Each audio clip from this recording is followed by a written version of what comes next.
So for this peer review, I'll be reviewing Fatima's problems from the first turn-in. So the first problem is a momentum balance and extended Bernoulli application. So we have a pipe here where water's coming in, and then water is leaving through an area here and an area as well here.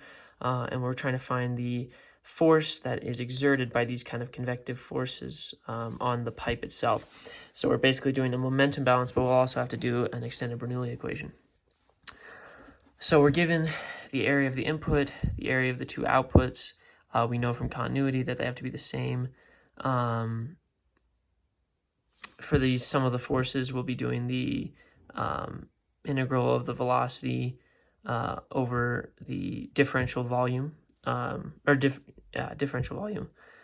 And then that, or it should be differential area, I believe. And then finding that change in time. So this is kind of like a momentum is equal to, a derivative of momentum is equal to a change in time. It is equal to the sum of the forces, like dp dt is equal to sum of forces. So we're assuming steady state. So here we have the continuity equation. We know that the volumetric flow rate coming through 1 will be equal to 2 and 3. We're assuming it's an incompressible fluid. And so therefore, this is kind of the continuity equation here. We can solve for V1 by setting, because we know all of these areas, we're able to solve for V1. And then for the Bernoulli equation, we have the pressure term, the velocity term, which we have just found. We assume that gravity is negligible, and also that frictional forces are negligible. We hadn't gotten to that point in the semester. So then we're able to find the force that's exerted based on the convective force, the density times the velocity out squared times the area. So it's like the continuity equation. And we're doing the mass flow out times the velocity out, which is equal to the convective forces. And then we're able to find both the y and x terms. And then this was a little confusing, but this one was a combination hydrostatics and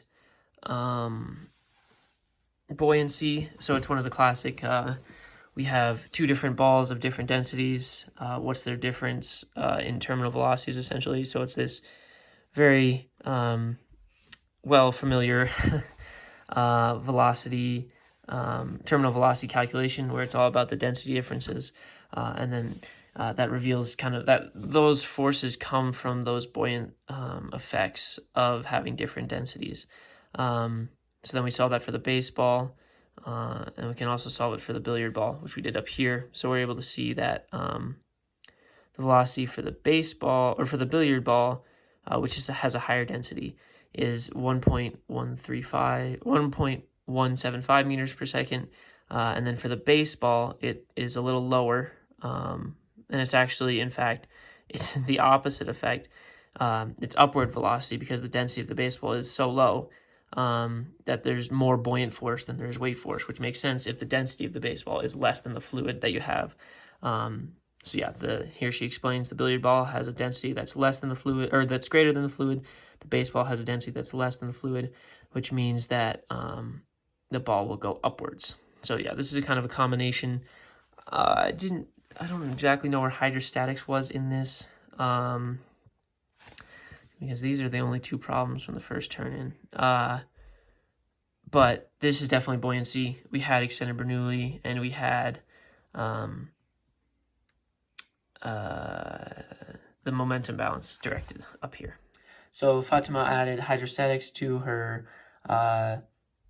project. So it's basically just the pressure absolute is equal to pressure atmospheric plus this density of air, gravity term, height of air, which is just the hydrostatic equation, which can be used to calculate the absolute pressure at the bottom of the container versus the just the atmospheric pressure, which doesn't include this hydrostatic equation.